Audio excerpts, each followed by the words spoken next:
Assalamualaikum warahmatullahi wabarakatuh. Perkenalkan, nama saya M. Nabil Prabowo dengan NPM 2511010108 dari kelas 2 TI 5. Pada kesempatan kali ini saya akan mempresentasikan proyek tugas besar UAS mata kuliah pemrograman berorientasi objek, yaitu tentang sistem manajemen penggajian atau payroll system berbasis Python GUI. Berikut penjelasannya. Di sini adalah tampilan codingannya. Tugas besar saya kurang lebih seperti ini untuk tampilan codingannya. Dan di sini saya akan langsung running ya. Nah, sekarang kita masuk ke dalam demo aplikasi. Di layar saat ini muncul form login HRD. Di sini saya juga menerapkan fitur keamanan password masking.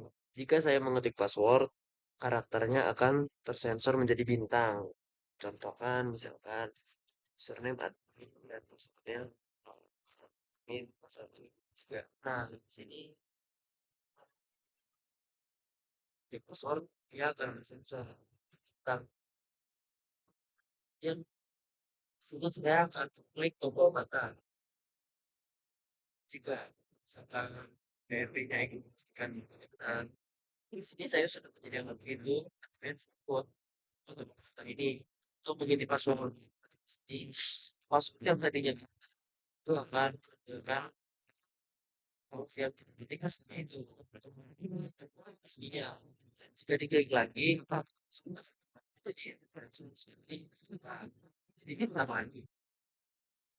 Dan di sini saya ingin memberikan contoh sistem error login. Misalkan di sini saya mengetiknya admin, saya tambahkan 2 huruf random. Dan jika kita login, nah di sini akan muncul pop-up yaitu username atau password salah. Nah, ini terjadi karena saya salah memasukkan username atau password yang tidak terdata pada aplikasi login HRD ini, aplikasi sistem manajemen penggajian. Dan yang benar adalah saya buat datanya username admin dan untuk password admin 123. Dan ini ketika login sukses, maka dia akan memunculkan dia akan memunculkan pop-up login berhasil dan form login otomatis akan tertutup dan sistem membuka form input data pegawai. Nah, di sini saya ingin mencontohkan, misalkan kita menginput nama pegawai, misalkan namanya Budi, dengan gaji pokok 5 juta. Nah, misalkan seperti ini. Dan gendernya saya pilih pria, lalu statusnya di sini ada status menikahnya menikah. Dan jika memang si Budi ini sudah menikah, maka dia akan mendapatkan tunjangan. Nah, yang dimana tunjangan ini akan mendapatkan 10% dari gaji. Misalkan kita contoh, kita checklist menikahnya. Kita cetak slip gaji, nah akan muncul slip gaji pegawai seperti ini. Slip gaji pegawai, nama karyawan Budi. Nah, ini gaji pokoknya 5 juta. Dan Budi mendapatkan tunjangan karena dia sudah menikah, yaitu sebesar 500.000. Dan total gaji yang diterima Budi adalah 5.500.000. Seperti ini contoh demonya. Nah, baik. Sekarang kita masuk ke bedah kode program baris demi baris. Poin pertama yang akan saya bahas adalah abstraction and interface menggunakan modul ABC bawaan Python. Yaitu pada baris ke ini, baris kelima sampai dengan baris 17. Di baris ini saya membuat sebuah abstrak kelas bernama pegawai. Yang ini yang ditandai dengan parameter ABC. Di dalamnya terdapat 2 abstrak metode tanpa implementasi, yaitu hitung tunjangan dan hitung gaji bersih. Ini ada 2 contoh abstrak metodenya. Kelas ini berfungsi sebagai kontrak wajib. Jadi 2 abstrak metode ini harus dibuat ya untuk kita membuat kelas pegawai. Karena ini sebagai kontrak wajib. Langsung saja kita lanjut ke ini. Kelas turunan 1 sampai ke sampai ke sini. Kontrak tersebut, kontrak 2 ini kemudian diimplementasikan secara konkret pada kelas turunannya. yaitu ada pegawai pria dan pegawai wanita. Di sini terjadi penerapan polimorfisme, yaitu adalah pegawai pria memiliki rumus tunjangan gaji sebesar 10%. Oh maaf, maksudnya tunjangan istri, karena kan ini sudah menikah. Nah, jadi si pegawai pria ini kalau misalkan dia sudah menikah, maka dia mendapatkan tunjangan sebesar 10% karena dia mempunyai istri. Nah, begitu juga sebaliknya, jika misalkan pegawai wanita, dia hanya memiliki tunjangan 5% saja karena ini tunjangan untuk anak atau keluarga. Suami tidak dihitung. Kenapa tidak dihitung? Karena kebanyakan mayoritas suami itu pada kerja ya. Jadi di sini saya hitung saja untuk tunjangan wanita hanya mendapatkan 5% saja. Dengan rumus return self dot gaji underscore pokok kali 0,5 atau ini artinya ya yaitu adalah 5%. Perbedaan logika bisnis ini berhasil dipisahkan dengan rapi dengan menggunakan konsep OOP.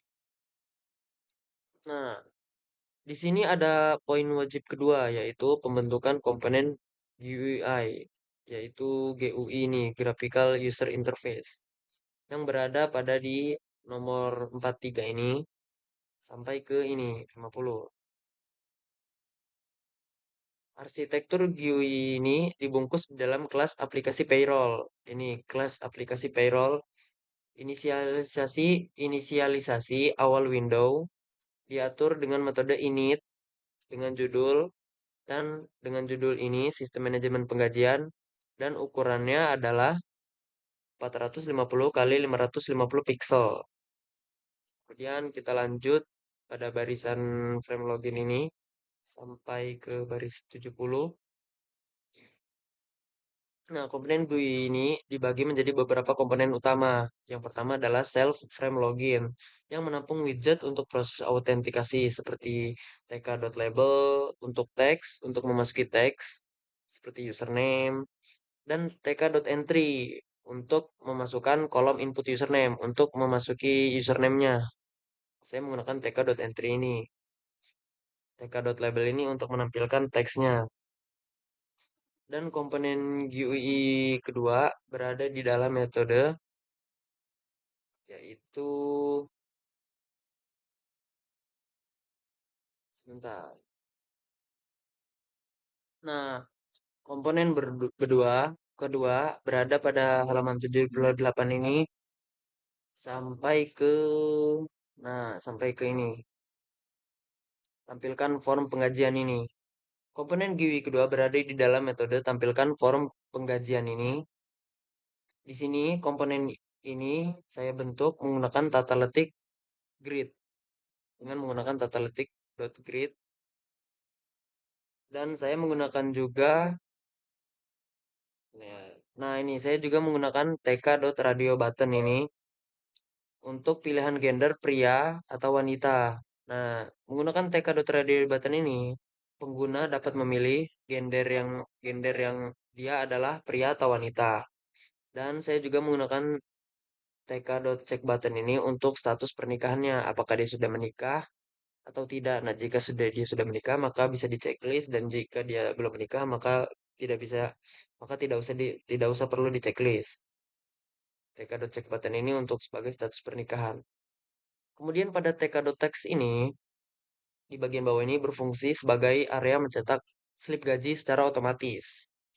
Nah, ini area teks tempat cetak slip gaji atau output. Nah, tk.text ini saya buat ketika pada hasil akhirnya, jika sudah diisi semua data-data ini, maka dia akan menampilkan cetak slip gaji sesuai dengan input-input yang telah diinput dengan kode pada di atas ini.